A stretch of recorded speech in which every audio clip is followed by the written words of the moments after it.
Andaikan dulu saya cuma ngelihat Muslim, saya nggak bakal masuk Islam. Nggak bakal saya masuk Islam. Untungnya saya nggak ngelihat Muslimnya, yang saya lihat adalah Islamnya.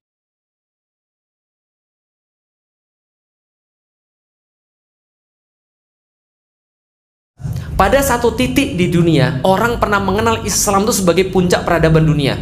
Sampai sekarang masih ada surat daripada Raja Inggris yang meminta pada khalifah di Turki untuk menyekolahkan anaknya di situ. Tolonglah Pak, anak saya ini mungkin nggak pintar, tapi tolong jalur khusus Pak. Wah, Ibu sekalian, ini pernah terjadi dan suratnya masih ada sampai sekarang, Ibu sekalian. Mereka menyekolah anaknya kemudian di tempat-tempat Islami. Mereka belajar bahasa Arab. Fibonacci itu belajarnya dari orang-orang Arab, dari orang-orang yang berbahasa Arab. Maka dia kemudian menelurkan teori-teori. Copernicus, Galileo Galilei, itu dari teori-teori Islam. Jadi kalau Anda sekarang ngomong kemudian flat earth, telat antum, Bapak Ibu sekalian. Bumi itu datar, telat. Zaman dulu yang kemudian menginspirasi bumi itu bulat, orang-orang Muslim. Kenapa? Karena mereka mengamati sudah sampai luar angkasa. Jangankan bumi, luar angkasa jadi amati, bisa difahami Ibu sekalian. Jelas sampai di sini? Oke. Tapi kalau misalnya masih meyakini flat earth, boleh nggak Ustaz? Ya boleh, cuma lucu aja, paham Ibu sekalian. Jadi kira-kira nggak dosa, cuma lucu aja. Nah, dengan Islam yang sama, pada satu titik Islam menampakkan sedemikian hebatnya, sedemikian luar biasanya peradaban mereka. Tapi di satu titik lain, orang ketika dengar Islam jauh beda seperti yang zaman dulu. Orang zaman sekarang dengar Islam seperti apa? Nih yang didengar. Islam yang kepikir adalah teroris. Bapak Ibu sekalian, jadi ini yang kepikir teroris. Contoh misalnya, pernah nonton Hollywood? Pernah nonton Hollywood? Sering. Pernah nonton film Taken 2? Pernah. Apa kemudian awalnya? Allahu Akbar, Allahu Akbar. Ada azan. Setelah itu, gua akan bunuh dia. Ya gitu kan ya. Semuanya diidentikan dengan Islam itu teroris. Zaman sekarang, kalau ada pemeran teroris Hollywood, kira-kira yang mana diambil perannya? Yang pakai jenggot atau yang nggak pakai jenggot? Kira-kira kalau kemudian teroris yang diperankan di Hollywood itu kemudian orang Cina matanya sipit kayak saya, kira-kira laku atau tidak?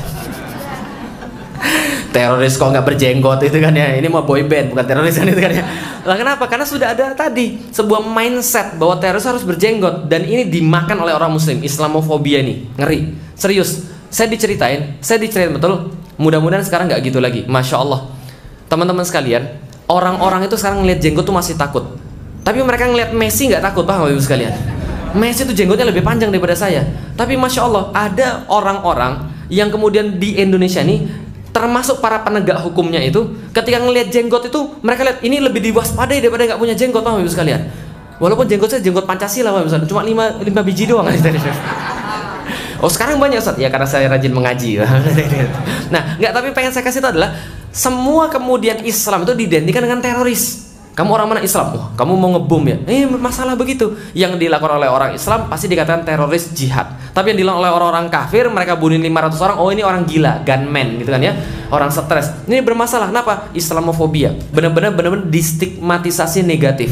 Zaman dulu orang mengenal Islam, orang baik, pintar, terdidik. Kamu orang Islam ya? Sembuhin aku kan gitu kan ya. Lalu apa? Orang Islam pasti dokter, kan gitu. Oh kamu orang Islam, ajarin aku. Orang Islam pasti pintar. Sekarang kamu orang Islam ya? Sebentar kan, jangan deket-deket saya. Gitu kan ya? Apalagi pakai cadar, jangan deket-deket saya. Ini zaman sekarang begitu. Orang takut dengan agamanya sendiri, dengan budayanya sendiri, dengan biahnya sendiri. Ini sudah luar biasa, stigmatisasinya luar biasa. Nah, negara Muslim terbesar di Indonesia, tapi Masya Allah kemiskinan di mana-mana. Bapak Ibu sekalian, andaikan dulu saya cuma ngelihat Muslim, saya nggak bakal masuk Islam. Nggak bakal saya masuk Islam. Untungnya saya nggak ngelihat Muslimnya, yang saya lihat adalah Islamnya. Maka ulama-ulama bilang al-Islamu mahjubun bil muslimin. Sesungguhnya Islam itu tertutup kehebatannya oleh orang-orang Muslim yang sekarang kacau balau. Lihat, orang-orang minta banyak sekali. Di Pantura pulang kampung itu minimal ada 4-5 gentong cuma di Indramayu saja. Paham Ibu sekalian? Yang ngalahin orang untuk kemudian nyari sumbangan, dan sampai sekarang nggak selesai itu masjidnya, paham Ibu sekalian? Orang ngelihat itu Islam tuh bawaannya sumbangan. Zaman dulu Ibu sekalian, di rumah saya pas saya masih belum Muslim, ada seorang laki-laki masih kecil, umur kelas 3 kelas 4, pakai peci putih lusuh, bawa map. Ngapain dia? Minta sumbangan. Jelas sampai di sini. Ini yang kemudian tergambarkan pada orang-orang. Apalagi nih, lihat nih, saking parahnya, kalau andaikan pendiri negara kita masih hidup, kayaknya dia sudah merasa malu. Wah, Ibu sekalian. Nah, kenapa? Cuma di Indonesia yang aneh luar biasa. Dibentuk BNN, Badan Anti Narkotik, narkotikanya naik. Dibentuk KPK, korupsinya naik. Mau Ibu sekalian? Ini bingung sudah seperti apa? Dibuat kemudian polisi-polisi, dibuat badan kehormatan, badan kehormatannya bermasalah. Dibuat kemudian MPR dan DPR untuk mengawasi, MPR DPR-nya bermasalah. Dibuat badan kehormatan MPR, badan kehormatannya bermasalah. Dibuat KPK, KPK-nya masalah juga. Bisa dipahami Ibu sekalian? Masalahnya apa? Bingung orang. 11,7 juta anak putus sekolah. Itu data tahun 2008 Ibu sekalian. Hanya orang-orang kaya yang bisa kemudian sekolah. Orang-orang makan seperti generasi sekarang. Coret-coret. Ini materi saya buat tahun 2009, belum ada TikTok. Nah, kalau mungkin sekarang perlu saya ganti gitu ya. Orang-orang sudah setengah, mohon maaf, sudah setengah hilang akalnya gara-gara aplikasi-aplikasi semacam itu. Masya Allah, coret-coret. Sampai sekarang masih ada coret-coret nih, Masya Allah Ibu sekalian. Dan coret-coretnya juga cuma coret-coret, tapi kelakuan mereka tuh, coba lihat. Ini, lihat nih, Islam. Sebentar. Sebentar. Lihat nih. Lihat. Jangan Anda dulu ini ya, masuk di sini. Lihat, agamanya apa ini? Coba lihat. Woi, tren terbaru. Oh, fashion, iya.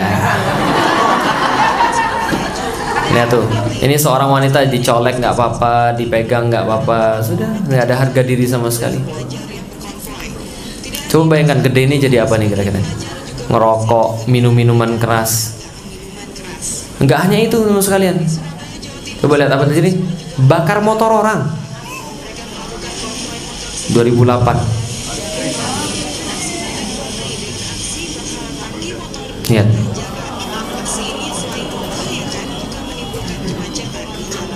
Agamanya apa nih sekalian? Islam. Paham ya? Jadi kalau Anda euforia bahwa sekarang banyak pengajian-pengajian rame semua, masih banyak banget orang-orang kayak begini. Banyak banget orang-orang kayak begini. Kemarin saya datang ke sini santai-santai sama teman-teman main duduk-duduk di belakang, ada anak-anak kecil. Ditanya, ini tahu nggak siapa? Nggak tahu. Lah, artinya apa? Ya, terkenalnya Ustadz Adi Hidayat Abdul Somad masih banyak yang nggak tahu. Masih banyak orang-orang yang nggak peduli sama itu. Antum tahu TikTok itu di download lebih daripada WhatsApp? Oh, belum tahu ya? TikTok sama WhatsApp itu lebih banyak di download TikTok. Sudah jelas kira-kira kondisi seperti apa yang ada di sini? Wajar kemudian kalau misalnya orang-orang ketika berbicara tentang Islam, mereka berbicara tentang sesuatu yang buruk. Pertanyaannya, kenapa itu bisa terjadi? Kenapa itu bisa terjadi? Oke, coba lihat. Logikanya begini. Logikanya. Dulu Islam hebat, sekarang Islam kacau. Berarti ada bedanya kan ya? Berarti pasti dulu ada yang mereka punya yang kita nggak punya, betul begitu? Coba lihat apa yang mereka punya dan yang kita nggak punya. Al-Quran mereka punya, kita punya nggak? Qurannya beda atau tidak? Sama. Sama-sama berapa juz? 30 juz. Sama berapa surat? Berapa ayat? Ayo, 6.236 ayat. Jelas ya? Oke, berarti sama-sama aja. Enggak, mereka bukan 10.000 ayat gitu kan ya. Mereka enggak lebih banyak daripada kita. Sama-sama segitu. Hadis, kira-kira sama atau tidak? Sama. Kira-kira zaman dulu sama zaman sekarang lebih mudah mana untuk mengakses hadis? Zaman dulu atau zaman sekarang? Bu, zaman dulu Pak, itu Imam Bukhari mau ngumpulin hadis, dia jalan-jalan berapa lama? 16 tahun 16 tahun dia jalan-jalan untuk ngumpulin hadis. 16 tahun dia jalan-jalan, benar-benar mengerahkan seluruh kehebatan dia dapatlah 740.000 hadis yang dia hafal di luar kepala. Berikut kemudian orang-orang yang meriwayatkannya dan cerita orang-orang yang meriwayatkannya, berikut sanad-sanad sampai bapaknya, sampai Rasulullah. Jelas ya? Imam Bukhari ya. Kira-kira kayak apa Ustaz? Ya sampelnya Adi Hidayat lah kira-kira gitu ya. Ini orang pinter banget ini Bukhari ini. 740.000 hadis dihafal di luar kepala selama 16 tahun. Dia peres 740.000 hadis ini, dapatlah dia sahihnya yang benar-benar dia yakin ini dari Rasulullah, benar-benar dari Rasulullah, tidak diragukan lagi, dapat 7.200. Dari berapa? 740.000 diperes jadi berapa? Enggak sampai 1%-nya. Dan setiap dia menuliskan satu hadis, sebelum dia menuliskan, dia akan sholat 2 rakaat dulu, minta petunjuk bagi Allah, kepada Allah. Kalau dia yakin, dia baru tulis itu hadisnya. Masya Allah, ini Imam Bukhari, dia buat 16 tahun. Sekarang itu buku bisa dijual di toko buku, harganya berapa? 300 ribuan. Murah atau mahal? Awas bilang mahal ya. Saya sudah ceritain loh susahnya ini hadisnya kayak apa ini. 16 tahun itu buatnya Pak. Jelas ya? Ini nggak mahal sama sekali. Bahkan kalau Anda misalnya punya duit lebih, Anda bisa beli tab. Zaman sekarang bisa beli tab, kalau nggak di HP, beli tab, ketik Maktabah Syamilah misalnya. Maktabah Syamilah ada ribuan kitab di situ yang Anda nggak bakal selesai sampai mati bacanya. Lah kenapa? Bahasa Arab semuanya. Lah, tapi ini kalau Anda pun masih nggak bisa juga. Di dalam tab Anda itu Anda bisa install Kutubus Sittah atau Kutubut Tis'ah. Anda bisa install 9 kitab hadis yang dibuat oleh para ulama. Masya Allah. Dan Anda tinggal search, gampang banget, nggak kayak dulu. Cuma zaman sekarang kalau baterainya habis, hadisnya hilang. Wow, sekalian. Ini kemudian yang lebih mudah dulu atau sekarang? Pertanyaannya, kenapa kita masih nggak bisa seperti mereka? Loh, berarti ada yang salah ini. Mereka lebih pintar, Ustaz? Enggak juga. Bisa dipahami Ibu sekalian. Arab sudah saya tunjukin zaman dulu, ada nggak yang pengen? Sumber daya Arab tuh nol, Ibu sekalian. Mereka cuma jago ngafal saja, tapi mereka nggak ada yang lain. Berantem melulu, nggak ada sumber daya. Tapi ketika datang Islam baru mereka hebat. Tapi kita Islam juga nggak? Kita juga Islam, harusnya kita bisa. Nah, pertanyaannya apa? Oke, kalau gitu kita cari. Inilah yang kemudian saya katakan, dulu mereka punya 3 pilar yang mereka senantiasa terapkan. Ini yang membuat jadi kayak tadi. Jadi sejarah yang kita lihat episode ketiga. Oke, pilarnya apa saja? Yang pertama individu, yang kedua masyarakat, yang ketiga negara. Jelas sampai di sini? Oh, Ustaz, nggak boleh bahas negara, Ustaz. Nanti dikira subversif, nanti dikira anti NKRI, anti Pancasila. Bapak Ibu sekalian, tugas saya membaca sejarah lalu menyampaikan kepada Anda sejarah. Anda mau percaya atau tidak, silahkan. Anda mau ngecek sejarahnya, sampai sekarang masih bisa Anda baca. Itu cuma tugas saya, menyampaikan sejarah. Oke? Yang pertama individu, yang kedua masyarakat, yang ketiga negara. Oke, yang pertama individu, ketakwaan individu. Yang paling nyata kelihatan di dalam Islam adalah ketika orang masuk Islam, secara individu dia berubah total sebagaimana orang nggak tahu sebelumnya. Betul begitu? Coba lihat Umar bin Khattab sebelum masuk Islam dengan sesudah masuk Islam, berubah total atau tidak? Berubah total. Sifatnya masih keras, cuma pemanfaatan kerasnya itu berubah total. Sebelumnya menjegal Nabi Muhammad, sebelumnya menjegal dakwah Nabi Muhammad. Setelah masuk Islam, besok mau hijrah. Oke, gue besok hijrah. Gimana cara hijrahnya? Kita diam-diam aja. Enggak, lu aja yang hijrah diam-diam. Umar bilang apa? Saya mau pengumuman dulu. Dia datang ke Ka'bah, naik ke atas Ka'bah, lalu bilang, nama saya Umar, besok mau hijrah. Kalau yang nggak sayang pada dirinya sendiri dan yang mau anaknya jadi yatim dan mau istri jadi janda, tunggu saya di depan. Paham Ibu sekalian? Berubah total. Dari kemudian mengancam Rasulullah jadi membela Rasulullah Shallallahu Alaihi Wasallam. Secara individu, ketakwaan individu sangat luar biasa. Setiap Muslim yang membaca Al-Quran itu tidak akan mungkin bermaksiat secara sengaja. Nggak akan mungkin dia bermaksiat secara sukarela. Paham Ibu sekalian? Minimal hatinya teriak kalau dia mau maksiat. Minimal kalau dia baca Quran. Gimana caranya? Ketakwaan individu ini dicapai ketika seseorang sudah mulai mengenal Allah Subhanahu wa taala. Cara paling singkatnya seperti apa? Baca surat-surat Makkiyah. Baca surat-surat Makkiyah, pahami tadaburnya, pahami artinya. Jadi jangan cuma baca Al-Waqiah, An-Naba, Ar-Rahman dan seterusnya. Baca surat-surat Makkiyah, di situ ada banyak yang memberikan ketakwaan dalam hidup kita. Kalau kita sudah yakin ada Allah, maka kita yakin bahwa Allah itu mengawasi kita. Pertanyaan saya sederhana, Anda pernah ngevlog? Anda pernah ngevlog? Atau pernah lihat orang ngevlog? Kalau Anda pernah ngevlog, Anda akan tahu sendiri, Anda baru bangun, Anda nggak akan mungkin mau Anda dilihat oleh orang. Minimal, tapi ada Ustadz orang yang kemudian uwal-uwalan Ustadz, itu pencitraan, dia uwal-uwalan, paham Ibu sekalian? Tapi dalam kondisi paling buruk dia nggak akan mau dilihat. Kenapa? Manusia akan mau dilihat oleh orang lain dalam kondisi yang terbaik.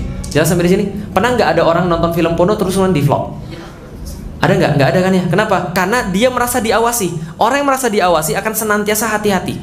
Paling gampang, karyawan sama bosnya lagi main game tapi dia sudah sediain. Kalau bosnya datang, oh kelihatannya bagus gitu kan ya. Maka harus diawasi terus, betul Bapak sekalian. Nah, kalau Anda merasa diawasi CCTV aja Anda nggak banyak bergerak. Contoh misalnya, ada orang-orang penceramah kalau sudah ada kamera di depan dia sulit ngomong. Nah, kenapa? Hati-hati ngomongnya. Kalau nanti salah ngomong, gawat gitu kan ya, bisa dipermasalahkan. Nah, kalau ada CCTV, kalau ada kamera, ini akan direkam. Kalau orang memahami akidah yang benar, Allah senantiasa ngelihat, jangankan kamera, Allah rekam saya kok. Jangankan kemudian cuma kamera, cuma di dunia, Allah mempertanggungjawabkan semua yang saya katakan. Maka apa yang saya katakan, jangankan antum mau rekam, antum mau sebarkan, terserah. Allah kemudian mencatat omongan saya. Bisa dipahami Ibu sekalian? Orang yang kemudian berada dalam akidah Islam, dia merasa diawasi oleh Allah. Maka ketika dia diawasi oleh Allah, dia nggak banyak bermaksiat. Contoh misalnya, suatu waktu Rasulullah Shallallahu Alaihi Wasallam mengatakan ada seseorang yang sangat luar biasa ketakwaan individunya, walaupun nggak dilihat oleh orang lain. Jadi gini, seorang laki-laki beli tanah pada seorang laki-laki yang lain. Ternyata setelah dia beli, dia mau nanam di tanah itu, pas dia gali dapat emas. Emasnya bukan 1 2, selantak 2 lantak emas. Jelas sampai di sini, emas banyak sekali. Setelah dia dapat emas, kalau ada yang dapat emas kira-kira gimana? Kira-kira gimana? Dia ambil, lalu dia bawakan kepada yang jual. Dia bilang, mohon maaf akhi, yang saya beli kemarin itu adalah tanah, saya nggak beli emas. Karena itu ini saya dapat emas, maka ini tidak ada dalam akad kita. Sekarang saya balikin emasnya kepada kamu. Apa kata yang jual? Mohon maaf akhi, yang saya jual kemarin itu tanah berikut isi-isinya. Berarti ini emas bukan punya saya. Oh, cap ini juga bukan punya saya, ini juga bukan punya saya. Akhirnya diserahkan kepada hakim. Hakim kemudian memanfaatkan ini untuk kepentingan umum. Jelas Bapak Ibu sekalian, sama-sama nggak mau emas. Bayangkan itu terjadi pada masa sekarang. Jangankan emas di dalam tanah, yang di luar aja hilang Bapak Ibu sekalian.